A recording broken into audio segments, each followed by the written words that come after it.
Hello, आप सबको को जय मसीह की।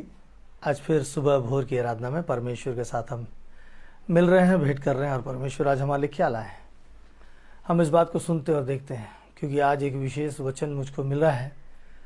वो वचन ऐसा है कि हमारी बातों में, हमारी सारी बातों में परमेश्वर हमारी निगरानी करता है। हमें देखता है कि हम क्या भला कर रहे हैं, क्या बुरा कर रहे हैं। उससे हमारे लिए चुनौती आती है और चुनौती ऐसी होती है कि हम स्वयं अपने दुश्मन होते हैं। हम स्वयं अपने लिए एक मुसीबत लेके आते हैं।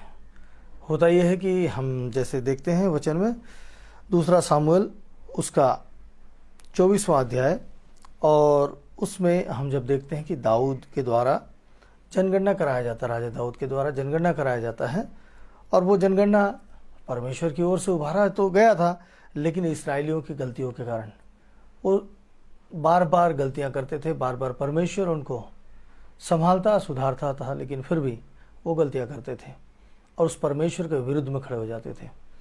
और ऐसा हुआ कि जब राजा दाऊद ने गिनती करवाई तो परमेश्वर के सामने उसको बड़ा खराब लगा। तो उसने परमेश्वर से विनती की कि मैंने जो ये काम किया है, ये बहुत प्रजा की गणना करने के बाद दाऊद का मन व्याकुल हुआ। अतः दाऊद ने यहोवा से कहा, यह काम जो मैंने किया वह महापाप है। तो अब हे यहोवा अपने दास का अधर्म दूर कर। तो अब हे यहोवा अपने दास का अधर्म दूर कर, क्योंकि मुझसे बड़ी मूर्खता हुई है। और तब दाऊद जो है वो समझता है और बोलता है कि मुझसे बहुत बड़ा मूर्खता हुई है। तब परमेश्वर क्या कहते हैं? सवेरे जब दाऊद उठा तब यहोवा का यह वचन गाद नामक नबी के पास, जो दाऊद का दर्शी था, पहुंचा। जाकर दाऊद से कह, यहोवा यूं कहता है कि मैं तुझको 3 विपत्तियां दिखाता हूं। परमेश्वर अपने नबी से दाऊद के लिए खबर भेजते हैं कि मैं तुझे 3 विपत्तियां दिखाता हूं, उनमें से एक को चुन ले कि मैं उसे तुझ पर डालूं। विपत्तियां 3 थी और 3 में से चुनौती दिया गया, चुनाव करने दिया गया कि तुम चुन लो कि इसमें से कौन सी विपत्ति तुम पर आनी चाहिए। अतः गाद ने दाऊद के पास जाकर इसका समाचार दिया और उससे पूछा। क्या पूछता है? क्या तेरे देश में 7 वर्ष का अकाल पड़े? पहला सवाल, पहली विपत्ति, क्या तेरे देश में 7 वर्ष का अकाल पड़े, या 3 महीने तक तेरे शत्रु तेरा पीछा करते रहें और तू उनसे भागता रहे। और तीसरा था, या तेरे देश में 3 दिन तक मरी फैली रहे, या तेरे देश में 3 दिन तक मरी, मौत, मृत्यु, बीमारी फैली रहे और लोग मरते रहें।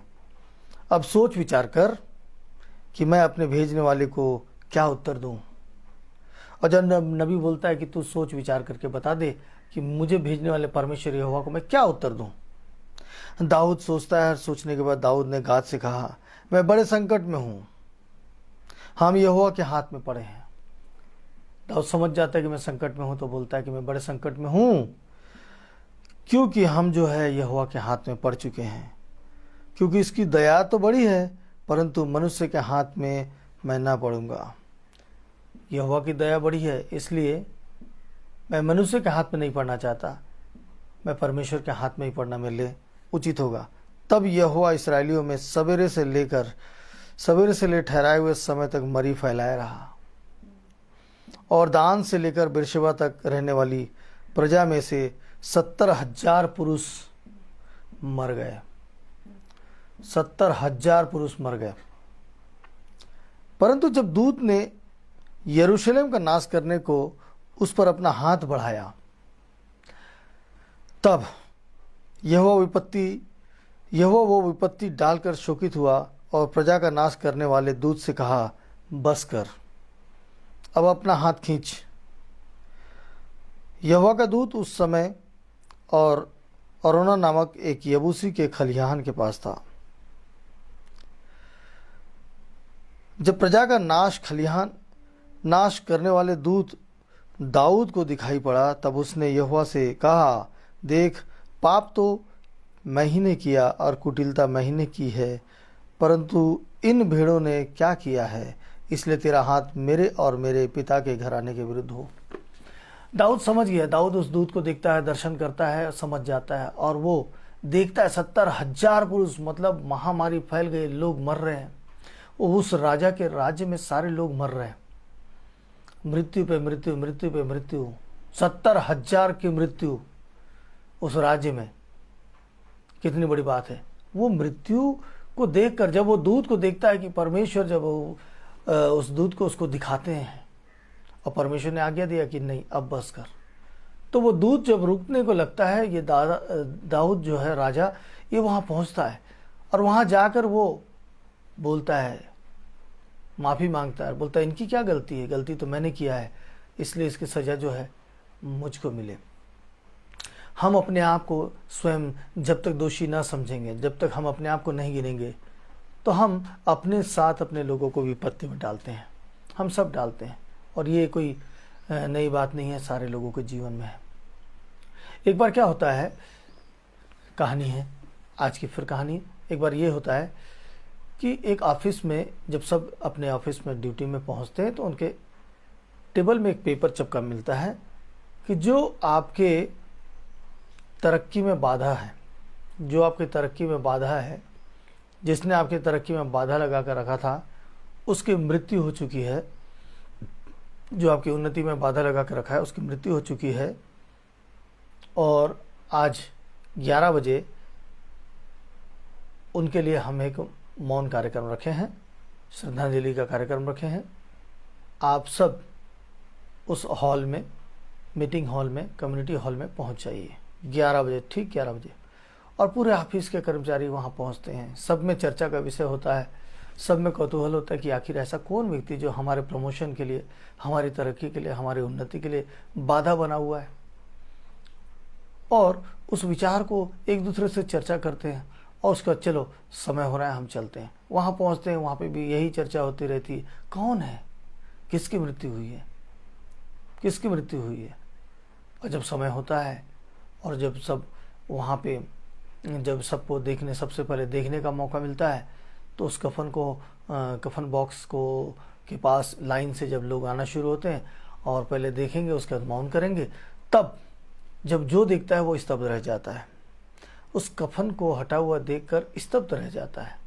कुछ समय तक वहाँ कोई, हर व्यक्ति वहाँ रहता है, वहाँ लिखा हुआ कुछ पढ़ता है, और उसके बाद स्तब्ध होकर चला जाता है। उसमें लिखा हुआ था कि आपकी तरक्की में जो बाधा है, क्योंकि जब वो वहाँ पे देखते हैं तो उस बॉक्स में क्या होता है, एक दर्पण लगा हुआ होता है, दर्पण, आईना। और जब लोग देखते हैं उसको, तो आईने में अपना अक्स दिखता है, अपना अक्स दिखता है, और फिर नीचे लिखा हुआ रहता है कि आपके तरक्की में आप ही स्वयं बाधा है, आपकी उन्नति में आप ही स्वयं बाधा है, आपके हर काम में आपके रुकावट के लिए आप स्वयं जिम्मेदार हैं। और ऐसे कई सारी बातें लिखी थी। जो पढ़ता वो आगे बढ़ जाता, जो पढ़ता वो आगे बढ़ जाता, और इस बात को विचार करता। फिर वो सोचने लगता कि आखिर मैं बाधा क्यों हूँ, मैं अपने लिए बाधा क्यों हूँ। और हर एक व्यक्ति जब अपने काम को, अपने काम के नज़रिए से देखता है कि मैं किस तरीके से इस काम को अंजाम दे रहा हूँ, मैंने अपने काम को किस तरीके से किया है, और मेरा क्या योगदान है इस कार्य के लिए, जिस कार्य के लिए मैं नियुक्त किया गया हूँ, मेरा क्या योगदान है। और जब इस योगदान को हम समझ पाते हैं, तब हम जान जाते हैं कि हमारी उन्नति, हमारी तरक्की क्यों रुकी हुई है। तो ये हम अपने आप को यदि देख लेते हैं, तो हम जान जाएंगे कि हमने क्या गलती किया। राजा दाऊद ने जो भी गलती किया था, उसने स्वयं स्वीकार किया, और उसने बोला कि विपत्ति उन पर नहीं, मेरे परिवार पर ही दे दे। हमारे कारण कई लोग विपत्ति में पड़ सकते हैं। हम ऐसे कार्य क्षेत्र में काम करते हैं, कईयों हैं ऐसे कार्य क्षेत्र में काम करते हैं जिनकी गलतियों से कईयों का जीवन नाश हो सकता है, हमारी गलती से। तो क्यों हमारी गलती की सजा कोई और भुगते। इसलिए आइए हम परमेश्वर के सामने जाएं और परमेश्वर से मांगें, क्योंकि ऐसी कई बातें हैं जिसको हम लगातार प्रार्थना कर रहे हैं। कई परिवार टूट रहे हैं, कई परिवार बिखर रहे हैं। उसका कारण यही है कि एक व्यक्ति की गलती से पूरा परिवार बिगड़ जा रहा है, बिखर जा रहा है। इसलिए मेरे भाइयों, आइए हम प्रार्थना करते हैं कि उनका मन बदले और अपने आप को देखने पाए, मैं कौन हूँ, मेरी जिम्मेदारी क्या है, मुझे क्या करना चाहिए। तो आइए क्यों ना हम इस बात के लिए प्रार्थना करें, क्योंकि हर एक जिनका परिवार बिखर रहा है वो अकेले इसका सामना नहीं कर पा रहे हैं। मेरे पास कई फ़ोन्स आते हैं और कई बार ऐसे होते हैं कि मेरे पास भी शब्द नहीं होते हैं, मैं निशब्द हो जाता हूँ। इसलिए आइए, परमेश्वर सारी बातों को करने वाला और संभालने वाला है। चलिए हम प्रार्थना में जाते हैं। सामर्थ्य पिता परमेश्वर, हमारे उद्धार करता प्रभु, आज फिर एक ऐसे विषय को आपने दिया पिता। यह विषय पिता परमेश्वर बड़ा गंभीर विषय है। हमारा निर्णय प्रभु हमें हमेशा हमेशा गलती की ओर ले जाता है। हमारा निर्णय पिता परमेश्वर हमें हमेशा समस्या की ओर ले जाता है। हम अपने परिवार के लिए दोषी ठहरते हैं पिता, हम अपने परिवार के लिए दोषी हैं पिता परमेश्वर। प्रभु हमें क्षमा करो, प्रभु हमें क्षमा करो, हमें क्षमा करो पिता परमेश्वर, ताकि हम अपने परिवार के दोष को दूर कर सके पिता।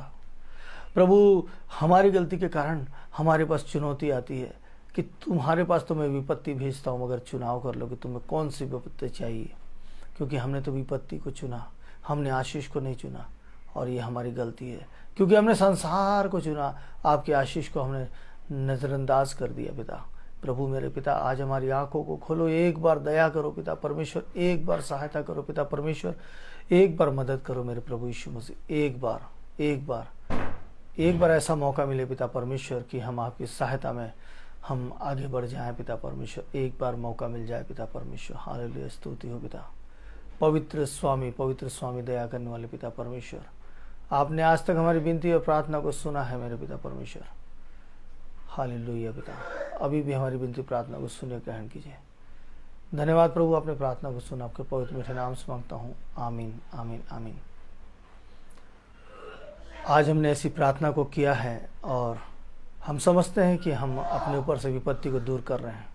इसलिए परमेश्वर महान है जो हमारे साथ संग और साथ रहते हैं। तो आइए फिर हम ऐसे वचनों को फिर से देखेंगे और कल फिर हम आपसे मिलेंगे। परमेश्वर आप सबों की सहायता करे और खुशहाल रखे, फिर से मिलने का मौका दे। जय मसीह की।